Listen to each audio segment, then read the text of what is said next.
बोलो शंकर भगवान की जय, लक्ष्मी नारायण भगवान की जय। तो लक्ष्मी नारायण नारायण नारायण, श्रीमन नारायण नारायण नारायण, श्री शिवाय नमस्तुभ्यं, श्री शिवाय नमस्तुभ्यं। आइए हम चर्चा करें कि पद्मिनी एकादशी व्रत कथा कैसा है। पौराणिक ग्रंथों में वर्णित कथाओं के अनुसार यह त्रेता युग की बात है। सबसे पहले भगवान श्री कृष्ण ने अर्जुन को पद्मिनी एकादशी का कथा सुनाया। कथा के अनुसार त्रेता युग में एक प्रजा प्रेमी राजा कीर्तवीर थे जो निसंतान थे। राजा की कई रानियां थीं, लेकिन उन्हें पुत्र रत्न की प्राप्ति नहीं हो रही थी। पुत्र रत्न के लिए राजा ने अनेकों यज्ञ हवन पूजा पाठ अनुष्ठान किए करवाए, लेकिन महाराज कुछ प्राप्त नहीं हुआ। लेकिन राजा के संतान नहीं हुई। बहुत चिंतित राजा है, करें तो क्या करें। इसीलिए कहा गया है कि भक्ति सहित मुने आहुत दीने और प्रगटे अगिन चरु कर लीने। भक्ति सहित मुनि आहुति दीने और प्रगटे अगिन चरु कर लीने।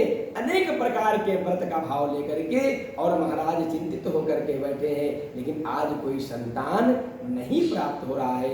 इसलिए जब भाव से आप आहुति डालोगे तो आपके संतान भी प्राप्त होगा। अब भाई सब कुछ होते राजा की रानियां थी, लेकिन उन्हें पुत्र रत्न की प्राप्ति नहीं हो रही थी। पुत्र रत्न के लिए राजा ने अनेकों हवन यज्ञ पूजा पाठ अनुष्ठान कराए, लेकिन राजा को संतान की प्राप्ति की इच्छा पूरी नहीं हुई। संतान प्राप्ति के लिए सभी तरह के प्रयास असफल होने पर राजा ने तपस्या करने का प्रण लिया और महाराज अपने राज्य का कार्यभार अपने काबिल मंत्रियों को सौंप दिया। इसके बाद राजा कीर्तवीर अपनी चहेती रानी पद्मिनी के साथ गंधमादन पर्वत पर तपस्या करने चले गए और कठोर तपस्या के बाद भी राजा कृतवीर को कोई पुत्र की प्राप्ति नहीं हुई। एक दिन गंधमादन पर्वत पर रानी, जो महाराज जीवन में सुख देने वाला जो पर्वत है, जहाँ पर सुख को, जैसे गंगा जी वहाँ से आती है, वही स्थान का गंध पर्वत कहा गया है। वहाँ पर रानी पद्मिनी माता अनुसुईया से मिलने चली गई। जो महाराज आप चित्रकूट में भी सुने होंगे कि महाराज चित्रकूट में माता अनुसुईया ने बड़े प्रेम से भगवान के पास निवेदन करके भगवान के आए थे, कहते का माता अनुसुईया ने डाल दियो पालना और तीनों देव झूल रहे बन करके लालना। जहाँ पर भगवान स्वयं बालक बन करके आए थे, वहाँ पर माता अनुसुईया से मिलने के लिए रानी पद्मिनी ने माता अनुसुईया की अपनी पीड़ा बताई। तब माता अनुसुईया ने रानी की पद्मिनी की सारी पीड़ा को सुन लिया और अधिक मास शुक्ल पक्ष की एकादशी का व्रत करने का सुझाव दिया।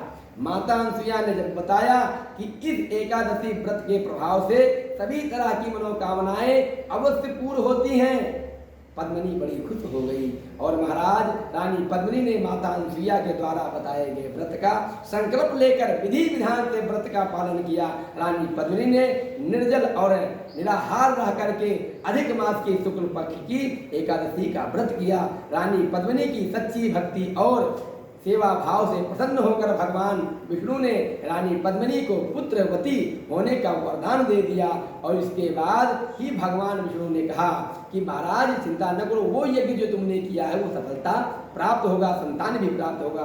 भगवान विष्णु ने कहा संसार में अधिक मास के शुक्ल पक्ष की एकादशी को पद्मिनी एकादशी के नाम से जाना जाएगा। कुछ समय बाद रानी पद्मिनी गर्भवती हुई और अत्यंत ही तेजस्वी बलशाली और योग्य पुत्र को जन्म दिया, जिसका नाम कीर्तवान रखा गया और वो महाराज अर्जुन रखा गया, कीर्तवान अर्जुन रखा गया और बड़े ही होकर के कीर्तवीर बहुत ही कुशल राजा बने, जो संसार में मान और सम्मान पर प्रतिष्ठा बढ़ा, जिससे उनका कुल भी चला। इसलिए महाराज पुरुषोत्तमी एकादशी का व्रत करने से, पद्मिनी एकादशी के व्रत करने से आपकी जो भी समस्या है उसका भगवान नारायण समाधान करते हैं। इसके संतान नहीं होता उसको संतान भी प्राप्त होता है।